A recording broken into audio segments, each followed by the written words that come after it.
It's not that hard to be completely normal. Um, I think everyone's pretty normal, so even if, as long as you just do everything without thinking about it, you're probably going to end up exactly like how everyone else is. Probably 95% of the time, you're going to do exactly the same thing as everyone else. Like if you, you know, drink coffee in the morning, or you eat cereal for breakfast, or you sit when you go to the bathroom, or if you're a guy, you stand when you pee, or if you're a girl, you sit when you pee. But if you're a guy and you sit when you pee, that's not illegal, but it's not normal. And I think that's a weird thing that people are uncomfortable with, to say that if something's not normal, oh, that must be bad. No, it's just not normal. You know what I mean? Like having a tooth gap. It's not illegal, it's not bad, it's just not normal. And that's why it's interesting to see that. And even in the last podcast, when I went on a whole rant about Hitler's books and the Unabomber's books, I mean, they're just the books themselves are interesting because it's so not normal for anyone to be so sinister and evil that it's interesting to read up about them, or know what their thoughts are, at least, or their motivations in life. I mean, isn't that weird? It is weird. It'd be like a shark that knows how to walk. It'd be very weird. This is the second time I'm recording this podcast. The first time I went into a whole rant about a Netflix documentary that I will get into in a second, but I realized it was not interesting, and there was noise outside, and Jason was brushing his teeth and listening to Netflix or something. I don't know. So I just had to pause it. I didn't want people listening to a half episode of Criminal Minds in the background. And then I went out and made a pot of coffee, or a cup of coffee on the Keurig. And the Keurig now, it used to have a stream like a fireman's hose cracked open. It would fill up your coffee cup in like 3 seconds. And now it's like some old 80-year-old's urine stream where his prostate's removed, and it's just slowly leaking out. I mean, it's like this. It's in like the seventh grade experiment when you have to see as many water drops as you can get on a penny to prove surface tension exists. That's about as fast as my Keurig works. So I don't know how I need to fix that, but something's got to happen. I had a nice Pop Tart today for breakfast. I slept through my math class, which was not a good idea, but no big deal. I have a test tomorrow at home, or a test on Friday. Homework due tomorrow, so hopefully that's actually not a big deal, but we'll see. Since Thursday's episode. Oh wait. All right, Tuesday's episode got over 1,000 views, and I don't understand how. Last Tuesday's episode, it's hard to be creative. I don't get why. I think YouTube must have recommended it, and people just watched it, which the audience retention was like 2 minutes, and I don't know. Not very impressive. So I don't think YouTube will ever recommend my videos again because no one watched it for the full length. But then Thursday's episode came out, and at the time I recorded it, the Tuesday's episode had already had over like 500 some views, but I didn't know that. I would have made Thursday's episode a lot more interesting if I knew that there was the possibility of 500 more people listening, but no one listened anyway, so it really didn't matter. But I'll say this in the beginning: share these episodes, even if they suck. It's only going to get better from here, my friends. We got the song of the day, we got the word of the day, and then we just got my stories from my life. I mean, this has got to be pretty interesting. So share these episodes on Twitter and Facebook and YouTube and Instagram, and just text them to your friends and whatever. And even if they suck, what are they going to do? Say, look, I'm sorry, I can't be your friend anymore. And you go, why not? And they go, that podcast you recommended me, it sucked. That ain't going to happen. And even if you listen to this as a joke, still share it, because it doesn't make a difference to me whether you hate it or you love it. But from the beginning, I will start and say, here is the word of the day. The word of the day is garish. Now, I don't know what this word means, so I gotta look it up. I just have it in my list of words that are cool. Garish is obtrusively bright and showy. So, garish shirts and all sorts of colors. So if you have like a bright shirt, it's garish. It's an adjective, so garish. That's a great word. Now maybe I'll implement that in the podcast. Maybe not. I don't know. But I'll definitely I'll definitely start doing the word of the day at the beginning so people are actually interested and I don't save all that crap for the end where I just tell an entire 45-minute boring story and then I go, oh yeah, here's the two fun things. The song and the word. So you got your word, garish. The song will come later. I don't think I'll save it for the end, but I probably won't remember either. But the whole normal thing. I was watching, first of all, spoiler alert for the new Netflix documentary, Murder Next Door. What's it called here? I'm clicking over. American Murder, The Family Next Door. So if you're interested in watching that documentary and you haven't yet, I'm going to spoil it here. I'm going to do it justice. I'm not just going to go, this happened. I'm going to give a whole synopsis of the whole story. And the way I see it, it's not like a Breaking Bad where you have to wait for episode by episode to know what happens next. I mean, the case is already over. It happened in, like, what, 2018? So, I mean, if you genuinely cared about this people's case, you would have already known about it. And you would already know what happened because everything got figured out. But Netflix came out with a documentary last Wednesday. And so, I don't know. The trailer was on Netflix, so I watched it. Normally, I don't watch Netflix documentaries like this. They interest me, but I was just going to go on and play The Social Network, that Facebook movie, because it's his 10th anniversary or something, and I was like, you know what, I'll just watch it. It's a good movie just to have in the background.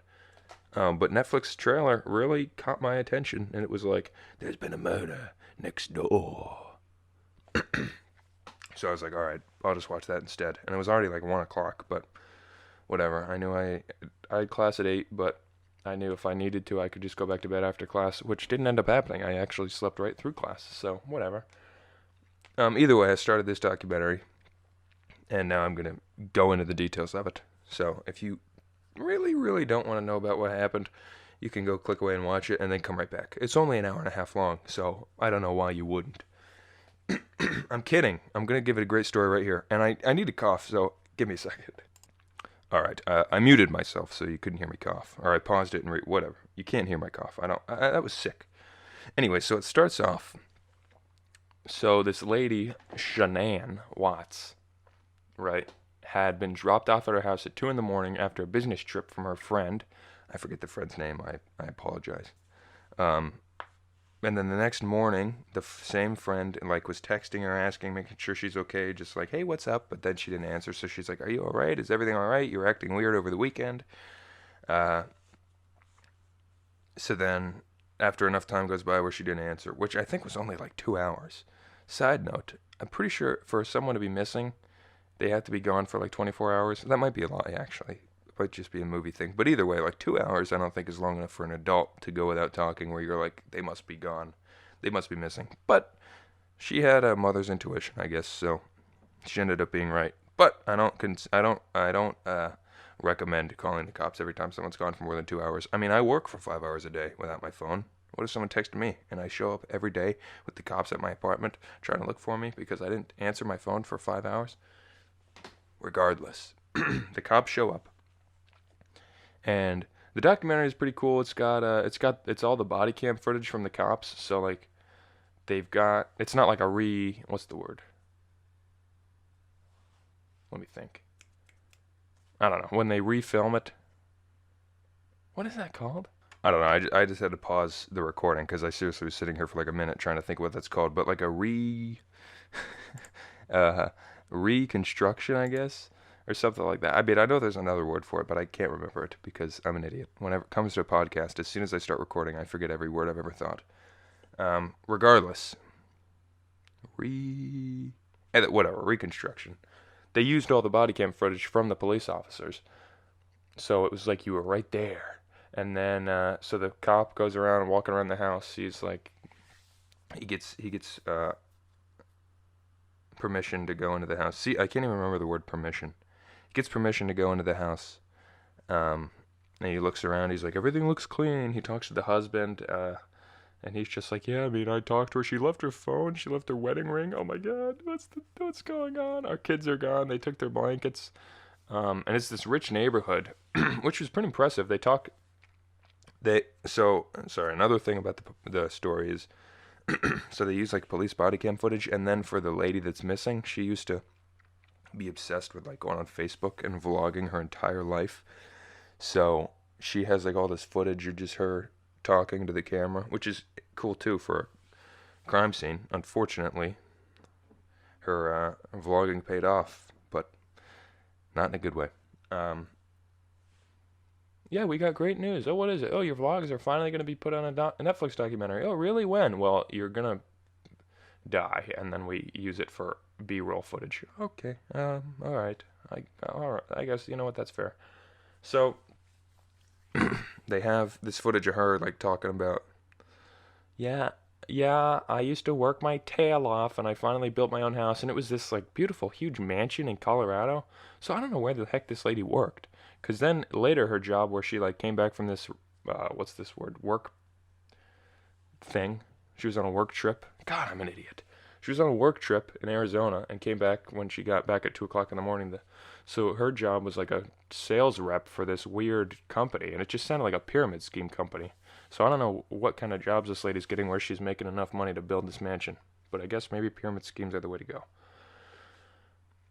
Um, so yeah, they have this beautiful mansion. They live in this big neighborhood, so all the neighbors have like driveway cameras and porch cameras and ring doorbells and all that. So they're putting like all this crap together, where like the neighbors are kind of like, yeah, the husband came over to the one guy's house, the neighbor's house, and was like, yeah, that's me unloading my stuff for work, like I do every day. And then when the husband left the neighbor's house, the neighbor was talking to the cop, and the cop's like, yeah, I just need to get this guy's information. And the neighbor was like, he never does that. Like he never has to take his truck out of the garage, and he's normally not that fidgety. He's normally very calm. So something ain't right. Something is not right. Which, ooh, imagine being in the neighbor's shoes where he's just like, I'm pretty sure this guy killed somebody. Because the wife and the kids are both missing. They had two daughters, and the wife is pregnant. And everyone's gone. So then they take this guy in for questioning, and they're like, this is where detective work gets pretty impressive, because the one detective was like, hey, look, so you used to be a big fat guy, and now you lost a bunch of weight, you got into great shape. I mean, what's the deal, broski? You went from shut up. You went to a tub of lard and a muscle bob buff pants. Sorry, I got an email from school. Let's see if it's anything important. Oh, tomorrow, Penn State Harrisburg STEM Career Fair. Yeah, I don't care. I'm dropping out of engineering, don't you know? I'm going to be an English teacher. Maybe that's what STEM means. S is for stop. T is teaching. Uh, E is English. And then M is major. Stop teaching? No, start teaching English, mother effer. And that's what STEM stands for. Anyway, so they bring the guy in, and they're like, you used to be a big tub of lard, and now you're muscle bob buff pants. So what's going on here, Chris? Is there a woman in your life that this was your little motivation to get into good shape? And he's like, no, no, no, no, no. I would never cheat on my wife. I love her. I miss my kids. I can't wait for them to come home. I know they're alive. And then he takes a polygraph, and he ends up failing the polygraph, and the lady comes in and was like, look, you can cut the crap, Chris. We know we know you lied on the polygraph, so just tell us what happened, and you can quit lying. Which polygraphs don't work anyway, so I don't know. It really shouldn't be, you know, crucial evidence in a case. I don't think you can arrest someone or convict someone based on just a polygraph. But I guess if it goes into psyching them out and finally gets them to be like, all right, fine, I did it, like that, you can do whatever the heck you want if it gets a confession. Except for like I think Stalin used to when he would ever go to trial against people, he would have them stay up for like 5 days at a time and then represent themselves in court. So then they were so tired they were just out of it and they wanted to die anyway. So they would just be like, yes, I did it. Kill me. Put me to the death penalty. Put me in the chair. Just let me sleep. Even if they didn't do it, they would just accuse themselves of the crime. So if you fail a polygraph test and you think you have no other options and you actually didn't do the crime, let them know that polygraphs are BS. If you did do the crime, don't take a polygraph test because they'll know it. I feel like they work, but they can't really text your lies. They just know if you're like sweating. Anyway, so this guy fails the polygraph test, and then they're like, look, do you want your dad to come in? You can talk to your dad. So this guy, the husband and the dad are both talking, and then finally the husband confesses. He's like, I can't keep protecting her. I can't keep protecting her. And the dad's like, what are you talking about? My son who used to be fat? And then he's like, She killed the kids, and then I killed her. And then it's just like ding, ding, Law and Order music, where everything's like, oh no, like in Fight Club when he finally realizes, spoiler alert again, when he finally realizes that him and Tyler are the same person, and everything's just like, everything shuts down, and then he starts running down to the police interrogation room, and he goes, yes, I am Tyler Durden, and this is a direct order. God, I gotta watch that movie again. You said you would say that. Anyway, so he starts confessing to these murders, but he says the wife killed the kids, and then he got so angry he killed her. But then the cops are like, she had no motive. You had a motive. She loved her kids. She was buying self-help books.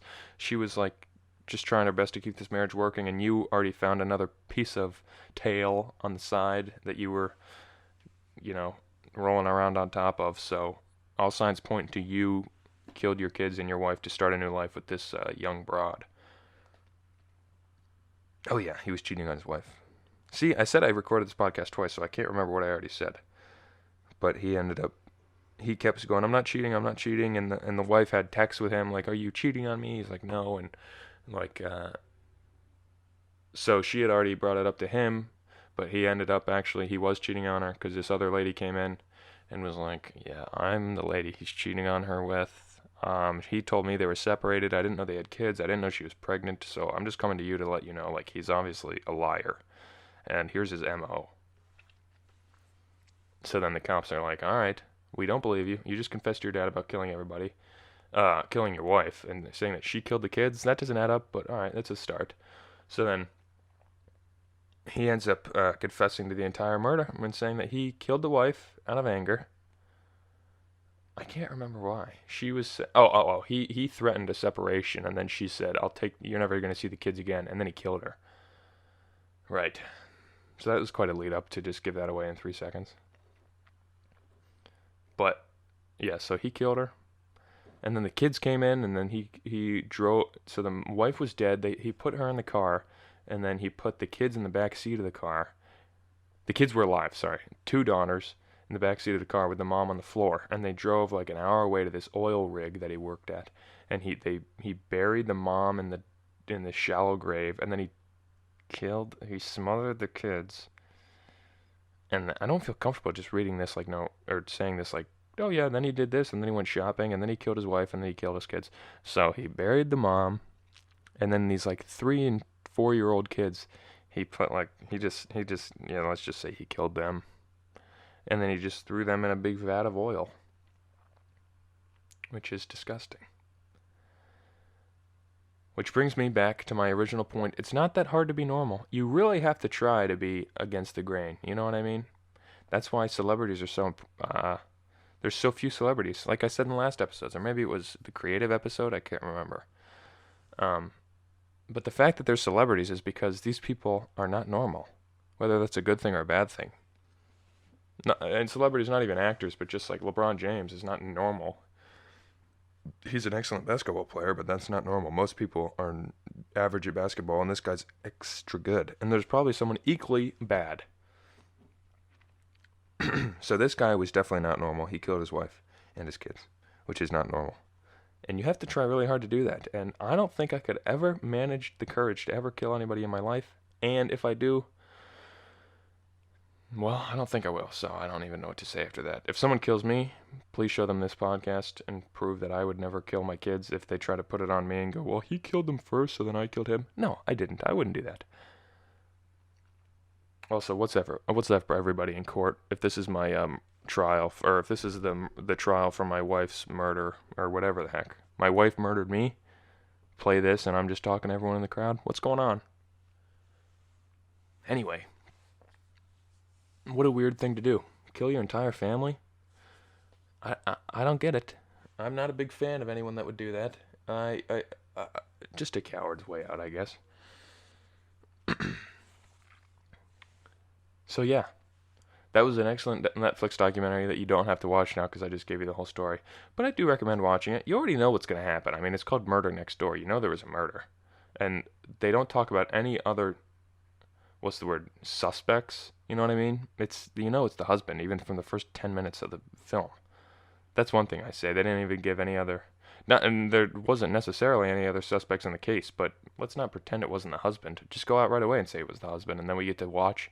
Let us watch from the beginning, knowing that it was the husband, so that we can see all of his weird tics, and we're like, yeah, that makes sense. He had his arms crossed when he was talking about his kids. Oh, he was licking his lips. I was watching stuff afterwards, and Dr. Phil was like, yeah, licking your lips, as weird as it sounds, is you trying to cleanse your palate of the lies you're telling. Which I don't know if that's true or not, but it's an interesting theory there, Doc. Have you ever seen that other clip of that one guy? I forget what it's called. Guy who... Oh, wait, hang on news guy murder. Alright, my Googling skills are not too good. But Stephen McDaniel was his name. Stephen McDaniel was interviewed on TV about a murder, and it turns out he did it. Here, I'll just read the article. Throughout the interview, Stephen McDaniel acts like a distraught neighbor shocked by the disappearance of ex-classmate. It turned out he was responsible.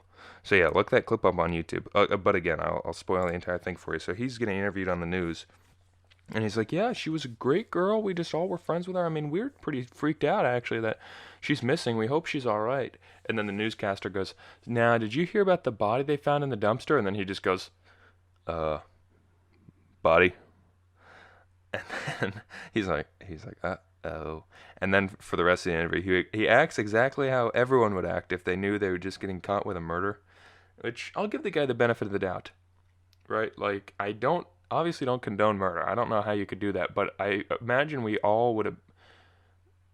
Speaking of normal, like, I feel like everyone would react the exact same way as this guy if you committed a murder, and then whether it was on accident or on purpose, but then as soon as you know that you're going to get caught for it, he just goes and he just cancels the interview. He's like, hang on, I need to sit down. And then he's just sitting on the curb, just like with his head in his hands, and his with his knees up real high, and he's just like rocking back and forth like, oh my god, what did I just do? I just killed this lady.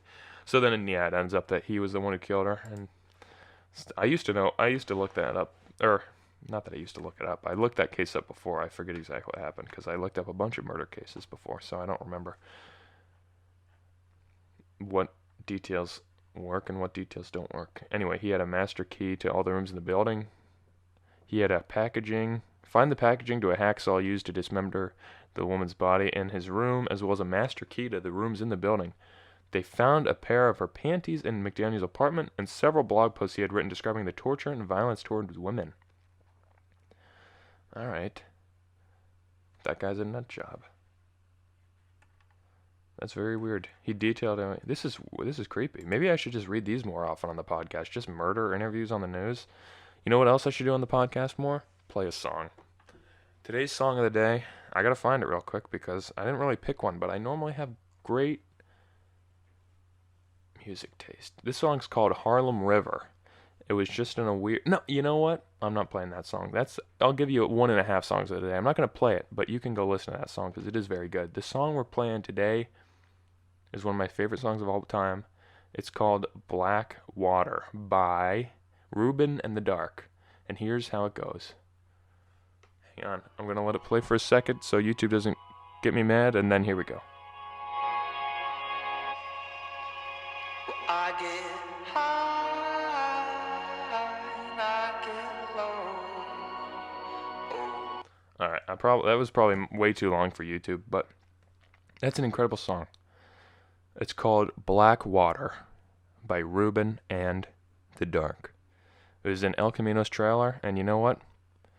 Thank you, Colin, for showing me one of my favorite songs of all time.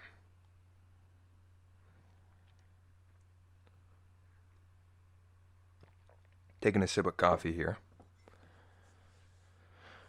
While we wrap up the podcast, 23 minutes. Again, if you made it this far, if I kept you interested on the murder show, basically the murder special of White Coffee, share this podcast with your friends. I saw those clips last week. I was looking at the YouTube studio, and it was like, hey, your podcast has 500 views. And I was very confused because I was uploading the Thursday episode, and I was like, if I knew it was going to be popular, I would have made today's episode a lot better. Which is why, hopefully, today's episode is even better than last week's episode. And Tuesday's episode and whatever. I don't think YouTube will recommend my videos anymore because the first one that they tried to do that was so bad. 1,000 views, but like, terrible click-through rate. No one lasted on the video, so maybe YouTube will do it again. Even though I have copyright claims all over this channel. But that's why maybe I can put it in the hands of the viewers to share this podcast, and we can get more than 20 views an episode. I mean, come on. 20 views an episode, that's nothing.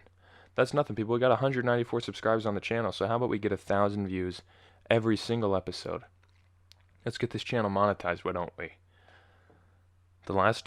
Here's all the views. It goes 43, 29, 24, 19, 21, 19, 1,089, and 17. So how about next episode? How about this episode? You share, and we get a crap load of videos on. I normally didn't expect this channel to start out and be like, make sure you slap that like button and subscribe. But subscribing is important. It'd be very nice for this channel to grow. I wanted to do a video on Saturday. Here's where I'll slowly wrap up the episode. I wanted to do a video on Saturday. I didn't know what the heck to do it about. Green screen. I was working on the green screen. It wasn't perfect, and I knew my heart wasn't in it. But once I get ideas for what to do Saturday episodes, like little 5-minute to 10-minute episodes, maybe even 3-minute episodes, then we'll do them. Maybe I'll do reaction videos or something where I stand in front of a green screen on YouTube videos. I don't know. If you have any ideas of what you want me to do with Saturday videos, put them in the comments. I will read everything. There's only 3 comments an episode. I'm talking to you, Diddy. Feel free to comment away. You're my #1 fan. I give you complete creative control about what to do, because as long as you share this podcast with your friends, I don't really mind what you tell me to do. I'll do it. So that's it, everybody. Hopefully you weren't really hopefully that me spoiling that entire Netflix documentary didn't just ruin your day.